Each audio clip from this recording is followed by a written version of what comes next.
j'ai l'honneur de donner la parole au président de la République démocratique du Congo, qui va prendre la parole devant l'Assemblée générale. Monsieur le Président de l'Assemblée générale des Nations unies, Monsieur le Secrétaire général des Nations unies, Mesdames et Messieurs les chefs d'État et de gouvernement, Mesdames et Messieurs les chefs de délégation, c'est pour moi un grand honneur et un réel plaisir de prendre la parole du haut de cette tribune pour faire entendre la voix de mon pays, la République démocratique du Congo, sur les principales questions qui préoccupent au plus haut point la communauté internationale actuellement. Monsieur le Président, je voudrais néanmoins, avant toute chose, vous féliciter pour votre élection à la présidence de la 77e session ordinaire de l'Assemblée générale des Nations unies. Je suis convaincu que vous donnerez le meilleur de vous-même pour la réussite de cette session et vous garantis tout le soutien de mon pays. Monsieur le Président, les défis majeurs auxquels l'humanité fait face actuellement sont la sécurité et la paix pour tous, la maîtrise des changements climatiques, la relance de l'économie mondiale après la Covid-19,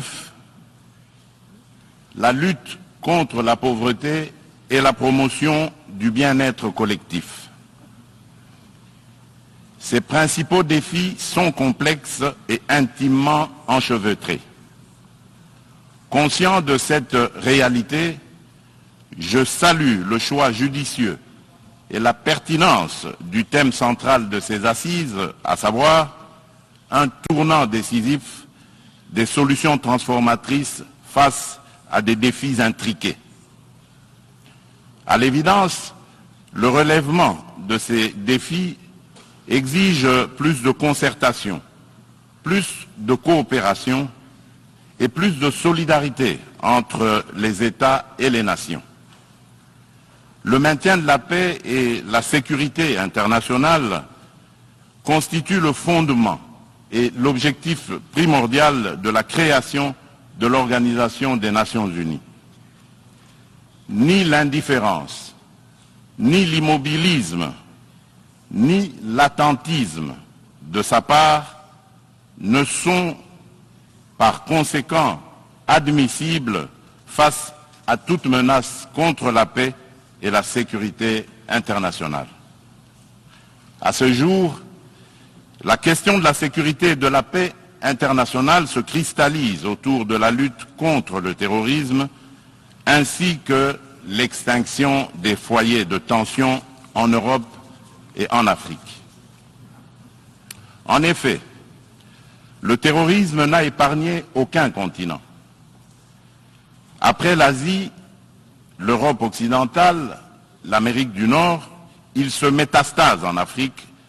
où il a allumé le feu à plusieurs endroits et notre continent en paye un lourd tribut. Au Sahel, à l'Est, à l'Ouest, au centre et au sud de ce continent, les terroristes tuent par des expéditions barbares des populations innocentes et déstabilisent des États au nom de l'intégrisme religieux. Certes, des progrès remarquables ont été accomplis au Moyen-Orient dans la lutte contre ce fléau qui a battu de l'aile. Cependant, ce fléau est loin de s'essouffler et encore moins d'être éradiqué de notre planète. C'est pourquoi la République démocratique du Congo, une des victimes africaines de ce terrorisme, est membre de la coalition globale contre l'État islamique, interpelle les Nations unies et les exhorte à s'impliquer activement dans la mise en œuvre des recommandations de cette coalition et de celles du processus d'Aqaba. Les déclarations d'intention et les proclamations de foi sans action collective vigoureuse sur le terrain, ne suffiront jamais pour éradiquer le terrorisme. Monsieur le Président, au cœur de l'Europe, la guerre entre la Russie et l'Ukraine est une plaie béante dont le saignement atteint même l'Afrique lointaine et perturbe le commerce international à cause des dégâts collatéraux importants, notamment en matière d'approvisionnement en produits céréaliers et énergétiques d'origine ukrainienne et russe, nécessaires à l'alimentation des populations ainsi qu'au fonctionnement des économies des pays importateurs. Il est impératif que les Nations Unies interviennent avec diligence et plus de fermeté pour éteindre ce brasier, et ce, dans le respect absolu des règles du droit international. La République démocratique du Congo souscrit à la position de l'Union africaine et appelle toutes les parties au conflit à suivre la voie du dialogue et du droit préconisée par l'Afrique, qui a par ailleurs l'expérience de gestion des crises sécuritaires provoquées par des groupes armés dans certains de ces États. À ce sujet, les Nations Unies savent que mon pays, la République démocratique du Congo, est victime d'une crise sécuritaire aiguë qui dure depuis plus de 20 ans à l'est de son territoire national. Tout observateur honnête et de bonne foi reconnaît que cette crise est causée principalement par les convoitises que suscitent ces fabuleuses richesses naturelles et les ambitions de puissance de certains de ses voisins. Le peuple congolais reconnaît l'implication des Nations Unies, de l'Union africaine, des communautés régionales africaines, de l'Union européenne et des partenaires extérieurs bilatéraux de la République démocratique du Congo pour juguler cette crise récurrente. Il leur en est reconnaissant et s'incline devant le sacrifice de vaillants soldats de la paix qui ont perdu leur vie au front de la défense des idéaux de paix et de justice. Cependant, en dépit des efforts internes inlassables, de la présence militaire massive de l'ONU au Congo et de son soutien diplomatique pendant 23 ans, le mal sécuritaire continue à ronger mon pays. Afin d'éradiquer définitivement l'insécurité, restaurer une paix durable et assurer la stabilité à l'est de la République démocratique du Congo, plusieurs accords ont été signés avec les groupes armés et même avec les pays voisins, sous la garantie de la communauté internationale. Des mécanismes nationaux et internationaux ont été créés. Toutes ces perspectives de règlement définitif du conflit de quelques mois. Vite, l'architecture s'est fissurée et l'édifice s'est écroulé. On commence toujours avec les mêmes tragédies. Depuis mon élection à la tête de la République démocratique du Congo, je n'ai eu de cesse de me battre chaque jour pour la paix et la sécurité dans les provinces congolaises de l'Ituri, du Nord Kivu et du Sud Kivu. M'inscrivant dans une philosophie de réconciliation avec nos voisins, je n'ai ménagé aucun effort pour rassurer les chefs d'État des pays limitrophes et restaurer la confiance entre nous, notamment par la concertation permanente sur des questions d'intérêt commun, la conclusion d'accords de coopération sécuritaire et de partenariat économique et la réalisation de projets de développement pour nos populations respectives. En dépit de ma bonne volonté et de la main tendue du peuple congolais pour la paix, certains de nos voisins n'ont trouvé mieux que de nous remercier par l'agression et le soutien des groupes armés terroristes qui ravagent l'Est de la République démocratique du Congo. C'est le cas actuellement du Rwanda qui, au mépris du droit international, de la charte de l'ONU et de l'acte constitutif de l'Union africaine, a une fois de plus non seulement agressé en mars dernier la République démocratique du Congo par des incursions directes de ses forces armées, les RDF, mais aussi occupe des localités de la province du Nord Kivu par un groupe armé terroriste interposé, le mouvement du 23 mars, dit M23, auquel il apporte un soutien massif, tant en matériel de guerre qu'en hommes de troupes. Et comme pour défier la communauté internationale, le M23, avec le soutien de l'armée rwandaise, a même abattu un hélicoptère de la MONUSCO et tué 8 casques bleus, commettant ainsi un crime de guerre. Je dénonce, en ce lieu emblématique de la vie internationale, avec la dernière énergie, cette énième agression dont mon pays, le Rwanda, sous couvert d'un groupe terroriste dénommé le M23. Monsieur le Président, l'implication du Rwanda et sa responsabilité dans la tragédie que vivent mon pays et mes compatriotes des zones occupées par l'armée rwandaise et ses alliés du M23 ne sont plus discutables, dès lors que plus d'une fois, aussi bien les groupes d'experts dûment mandatés par l'ONU et le mécanisme conjoint de vérification élargie de la conférence internationale sur la région des Grands Lacs, la CIRGL, que des organisations non gouvernementales humanitaires et des droits de l'homme crédibles les ont établis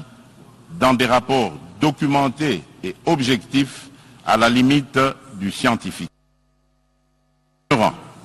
Pour éclairer la communauté des nations et mettre fin aux sempiternelles dénégations des autorités rwandaises,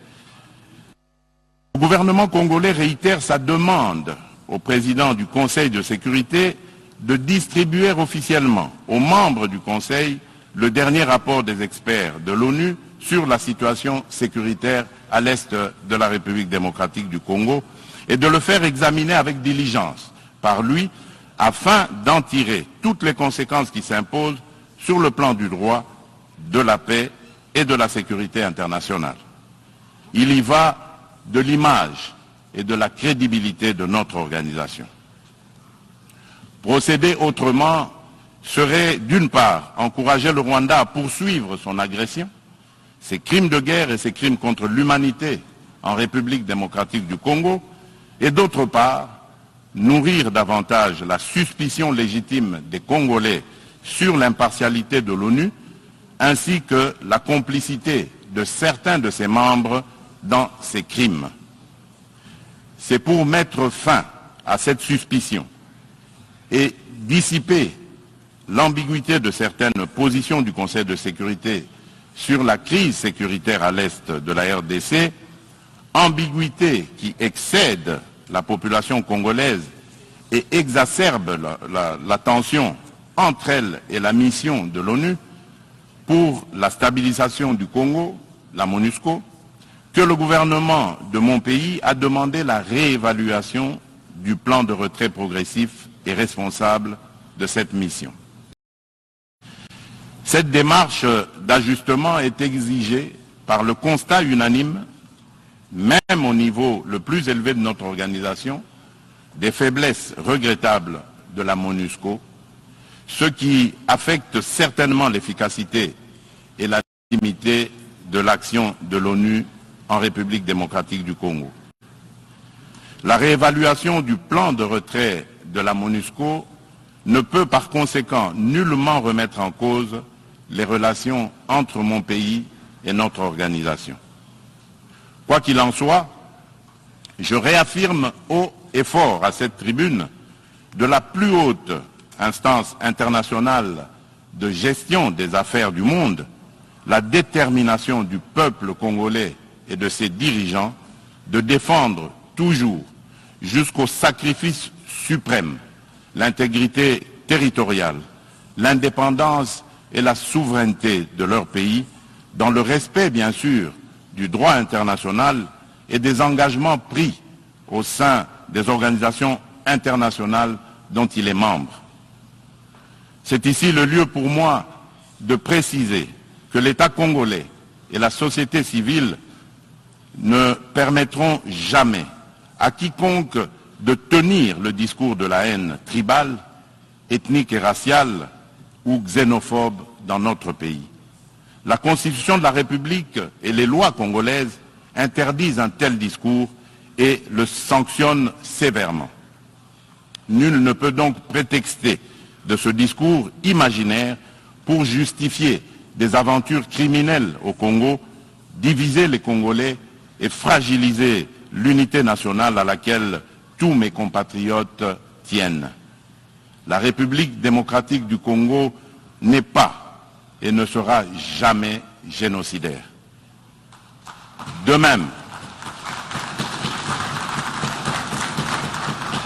même, je soutiens que la prétendue collaboration que certains officiels congolais entretiendraient avec les opposants rwandais des forces démocratiques pour la libération du Rwanda, les FDLR, dont se servent les dirigeants rwandais pour justifier les agressions répétées de la RDC, est un alibi qui n'est corroboré par aucun fait avéré sur le terrain. En effet, les FDLR ont été décapités et réduites à néant par les forces armées de la République démocratique du Congo, les FARDC, en étroite collaboration avec l'armée rwandaise dans le cadre des opérations conjointes menées il y a quelques années. La République démocratique du Congo a en outre rapatrié plusieurs éléments des FDLR et leurs familles. Dès lors, les Congolais se demandent de quel FDLR parle-t-on? Quel est le mètre carré du territoire rwandais occupé par ces fantomatiques FDLR? À quel lieu précis du sol rwandais a-t-on jamais vu un jour un soldat congolais? Quoi qu'il en soit, la République démocratique du Congo reste disponible pour toute action répressive contre tout groupe armé qui tenterait de troubler la paix et la sécurité dans un pays voisin et dans la région des Grands Lacs. Monsieur le Président, le peuple congolais demande aux Nations Unies, à l'Union africaine, aux communautés régionales africaines et démocratiques du Congo, de ne plus se fier aux dénégations éhontées des autorités rwandaises et de contribuer plutôt au rétablissement de la sécurité, à la construction d'une paix durable et à la création de conditions nécessaires à une coopération fructueuse dans la région des Grands Lacs et pour le bien de tous. À cet effet, il est nécessaire de voir ceci. 1. Rendre effectif le retrait immédiat du M23 des localités occupées, le retour des déplacés congolais de ces localités à leur domicile et la cessation sans condition du soutien de l'armée rwandaise à ce groupe terroriste, selon l'esprit et la lettre de la feuille de route de Luanda, convenue entre la République démocratique du Congo et le Rwanda, ainsi que des déclarations successives du Conseil de sécurité de l'ONU, du Conseil de paix et de sécurité de l'Union africaine, de la Communauté d'Afrique de l'Est, la CAE, et de la Communauté pour le développement de l'Afrique australe, la SADC. 2. Multiplier les pressions sur le Rwanda et le M23, dont les dirigeants sont du reste sous sanction de l'ONU, et montrer plus de fermeté à leur égard pour qu'ils respectent les positions prises par les organisations internationales précitées. 3. Appuyer la poursuite du processus de paix de Nairobi, les discussions de Luanda entre la République démocratique du Congo et le Rwanda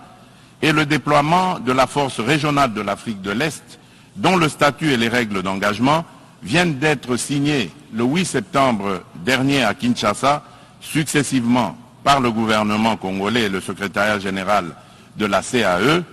d'une part, et d'autre part, par les FARDC et le commandement de cette force régionale. 4. encourager le président honoraire du Kenya, le président Uhuru Kenyatta, et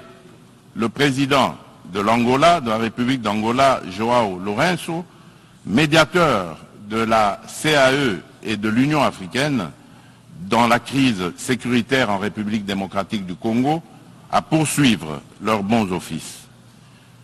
5. Lever tout obstacle à la restructuration par la République démocratique du Congo de ses forces armées et de défense, à la montée en puissance de celles-ci pour mieux remplir ses missions régaliennes, notamment par la levée pure et simple de toutes les mesures restrictives de l'acquisition d'équipements militaires, la forme édictée par le Conseil de sécurité de l'ONU. La réalisation des actions préconisées ci-dessus garantira sans doute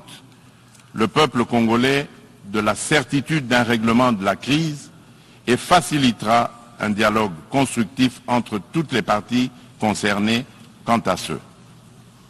Monsieur le Président, nous, peuple congolais, sommes décidés cette fois-ci à mettre définitivement fin à l'insécurité à l'est de notre pays, quoi qu'il en coûte. L'heure a sonné de casser à jamais le cycle infernal de la violence à l'est de la République démocratique du Congo pour stabiliser la région des Grands Lacs afin de tirer le plus grand bénéfice de ses potentialités économiques ainsi que de sa riche biodiversité pour sauver l'humanité face au changement climatique. La gestion de ces changements pose deux problèmes fondamentaux, à savoir la mise en œuvre d'instruments juridiques et financiers issus de négociations internationales, en particulier dans le cadre des différentes conférences des parties à l'accord des Nations Unies sur le climat, la COP, et la transition énergétique. Il est temps, d'une part, de mettre fin à l'exécution sélective des engagements souscrits par les pollueurs et d'autre part, lancer au nom de la justice climatique les efforts fournis par les pays moins pollueurs, dont ceux de l'Afrique, pour préserver l'environnement dans l'intérêt de toute notre planète. Quant à la transition énergétique, l'Afrique regorge suffisamment de sources d'énergie renouvelables et de matières premières susceptibles de contribuer à la mobilisation des alternatives crédibles à la double crise énergétique et écologique. De ce point de vue, il est important de relever que la République démocratique du Congo compte parmi les principaux producteurs de minerais stratégiques essentiels à la transition énergétique et à la décarbonisation du secteur des transports, dont notamment le cobalt, le lithium, le nickel ainsi que le manganèse. Mon pays s'est fixé comme objectif de produire proprement les 10 minerais à cette fin. C'est dans cette perspective que la République de Zambie et la République démocratique du Congo ont signé le 29 avril de cette année un accord relatif à la mise en place d'une chaîne de valeur dans le secteur de batteries électriques et des énergies propres. Il va sans dire, au vu de l'importance des investissements que requiert la réalisation d'un tel projet, que l'implication des partenaires est particulièrement indispensable, notamment en termes d'apport en capitaux et en technologies adaptées. En outre, afin de soutenir le programme de transformation verte des économies sur le continent africain et de rencontrer la demande d'énergie croissante dans le monde, mon pays a pris l'option de valoriser son immense potentiel en matière d'énergie renouvelable, dont l'hydroélectricité, le solaire, la géothermie et l'exploitation de ces gisements gaziers. De ce fait, la République démocratique du Congo se présente comme un atout à la réalisation de l'agenda 2063 de l'Union africaine à travers la mise en œuvre du projet Grand Inga, lequel pourrait également s'avérer bénéfique pour une partie de l'Europe et du Moyen-Orient. C'est dans cette perspective qu'elle est heureuse d'abriter les travaux préparatoires de la 27e conférence des partis sur le climat, la pré-27, le mois prochain. Monsieur le Président, je saisis cette opportunité pour apporter de la lumière sur le volet environnemental de l'appel d'offres lancé le 28 juillet dernier par mon pays pour l'exploration de ces 27 blocs pétroliers et 3 blocs gaziers, appel qui semble faire inutilement polémique sur la place publique internationale. À ce sujet, il convient de rappeler qu'aucun instrument juridique international pertinent ratifié par la République démocratique du Congo ne lui interdit d'exploiter ses ressources naturelles pour cause de protection de l'environnement ou par crainte de l'aggravation du réchauffement de la planète. Ensuite, l'accord de Paris de 2015 reconnaît aux pays en voie de développement le droit d'émettre le CO2 pour le développement, mais en prenant des précautions pour le climat mondial à travers leur contribution déterminée à l'échelle nationale, la CDN. Ainsi, le gouvernement de la République démocratique du Congo s'est fixé comme objectif d'exploiter, dans le respect des normes environnementales, les ressources naturelles du pays et de les transformer localement pour leur donner de la valeur ajoutée et booster l'économie nationale, notamment par la création des richesses liquides et des emplois afin d'améliorer les conditions de vie des populations congolaises. Stratégies et mesures adéquates ont été adoptées et prises pour éviter des impacts négatifs sur l'environnement. Elle prévoit, à l'instar d'autres pays d'Afrique et d'Europe qui ont relevé ce défi, l'exercice de contrôles gouvernementaux efficaces. Il est question pour la République démocratique du Congo d'atteindre ses objectifs économiques et sociaux en préservant ses forêts et en continuant de demeurer le pays solution pour la lutte contre le réchauffement climatique. Mon pays reste ouvert à la coopération avec tout partenaire disposé à l'aider à l'atteindre ses objectifs. Sur le plan économique, le pari à gagner est celui de donner les chances de redressement aux économies des pays affaiblis par les effets collatéraux des changements climatiques et du coronavirus, afin de promouvoir une croissance économique mondiale équilibrée et de stopper l'aggravation de la pauvreté dans les pays en développement. Nous ne pouvons pas relever ce défi sans des efforts internes de bonne gouvernance au niveau national, ni investissement productif des richesses, ni transfert réel des ressources financières suffisantes à ceux qui en ont besoin. C'est pourquoi la République démocratique du Congo plaide pour la concrétisation de la proposition de cession par les pays riches d'un pourcentage de leurs droits de tirage spéciaux, les DTS, au Fonds monétaire international, aux pays les moins nantis, faite par la conférence de Paris sur la relance des économies post-Covid-19 du mois de mai 2021 et appuyée par un engagement ferme du sommet du G20 d'octobre de la même année à Rome. En tout cas, toute facilité d'accès aux ressources additionnelles en faveur des pays éprouvés par les changements climatiques et la Covid-19 sera la bienvenue. De même, l'allègement du fardeau de la dette des pays à faible revenu devra demeurer une préoccupation permanente qu'il convient d'intégrer dans une approche globale de solidarité internationale. Pour sa part, en dépit de la conjoncture économique mondiale difficile par suite des effets pervers de la pandémie de Covid-19, la République démocratique du Congo a enregistré des progrès remarquables en termes de croissance économique. Le rythme de création de richesses s'est accéléré en 2021 grâce particulièrement au dynamisme du secteur minier dont la croissance de la production est passée de 1% en 2019 à 10,1% en 2021 par suite de la bonne tenue des cours du cuivre et du cobalt sur le marché international. Le taux d'inflation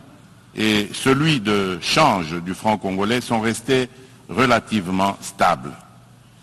Aussi, le Conseil d'administration du Fonds monétaire a-t-il conclu favorablement la deuxième revue du programme soutenu par la facilité élargie de crédit. Le Fonds monétaire international a exprimé son satisfecit sur les politiques macroéconomiques prudentes adoptées par le gouvernement de la République démocratique du Congo. Nous poursuivrons inlassablement ces politiques et l'effort d'amélioration du climat des affaires en cours pour promouvoir les investissements privés et les activités économiques en général. Monsieur le Président, la solidarité et la justice dans les relations entre les nations ont toujours été des facteurs de paix et de sécurité mutuelle car elles rapprochent les hommes et créent des liens d'interdépendance entre eux. À cet effet, la lutte contre la pauvreté et la promotion du bien-être collectif sont des digues puissantes contre les conflits sociaux et les tensions entre les peuples. C'est pourquoi la République démocratique du Congo se félicite de l'action collective menée par la communauté internationale contre la Covid-19 et salue l'initiative des États-Unis d'Amérique, New Feed the Future, pour financer l'agriculture afin de combattre la faim et l'insécurité alimentaire en Afrique par suite de la crise russo-ukrainienne et dont la République démocratique du Congo, mon pays, est parmi les pays africains bénéficiaires, pour ne citer que ces cas les plus actuels. Mon pays appelle à de telles actions et initiatives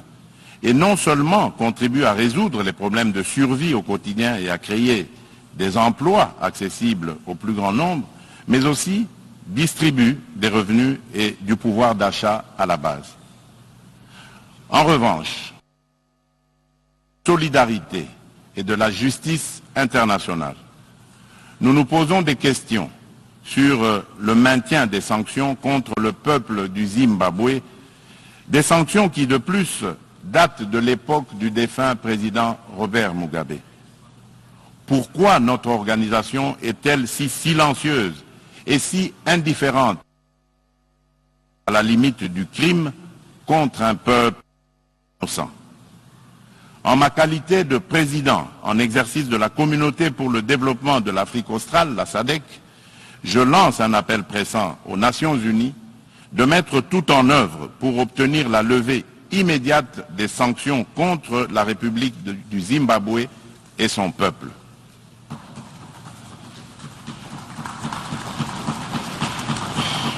Monsieur le Président, dans ce monde multipolaire, aucun pays, aussi puissant et riche soit-il, ne peut prétendre affronter seul les défis que je viens d'exposer ci-dessus, et encore moins les relever dans l'intérêt de tous. L'importance des enjeux, la complexité des problèmes à résoudre et l'ampleur de la tâche exigent une approche multilatérale équitable qui intègre les intérêts d'un chacun et mutualise les énergies de tous dans le respect réciproque. C'est pourquoi la République du Congo continue à penser qu'il est indispensable de mieux structurer le multilatéralisme et de l'enrichir dans l'égalité de traitement et de toutes les parties prenantes afin de créer des espaces de dialogue et de coopération dont nous avons besoin pour assurer la paix et la sécurité internationale. C'est cela, l'Organisation des Nations Unies que nous voulons. Pour ce faire, il nous faut accorder le bénéfice de l'urgence à la réforme de l'ONU qui semble actuellement marquer le pas. Dans ce cadre, je me fais le devoir d'insister sur la nécessité de satisfaire la revendication légitime et juste de l'Afrique d'être représentée au sein du Conseil de sécurité de l'ONU par 2 sièges supplémentaires dans la catégorie des membres non permanents et par 2 autres dans celle des membres permanents avec les mêmes droits, y compris celui de veto, les mêmes privilèges et obligations que ceux des membres permanents actuels. C'est une question de justice à rendre à un continent, mieux à un pan entier de l'humanité dont le rôle ne cesse de s'accroître chaque jour davantage dans la conduite des affaires internationales. Nous, Africains, y tenons fermement. Monsieur le Président de l'Assemblée générale des Nations unies, Monsieur le Secrétaire général des Nations unies, Mesdames et Messieurs les chefs d'État et de gouvernement, Mesdames et Messieurs les chefs de délégation, pour terminer, permettez-moi de dire un mot sur la parité homme-femme. À ce propos, il y a lieu d'insister sur la nécessité de poursuivre les efforts en cours, tant au niveau international qu'à celui des États, pour créer des espaces d'égalité du genre et des opportunités de liberté et d'action pour la femme. Pour ce faire, l'implication des hommes dans les politiques de promotion du genre s'avère nécessaire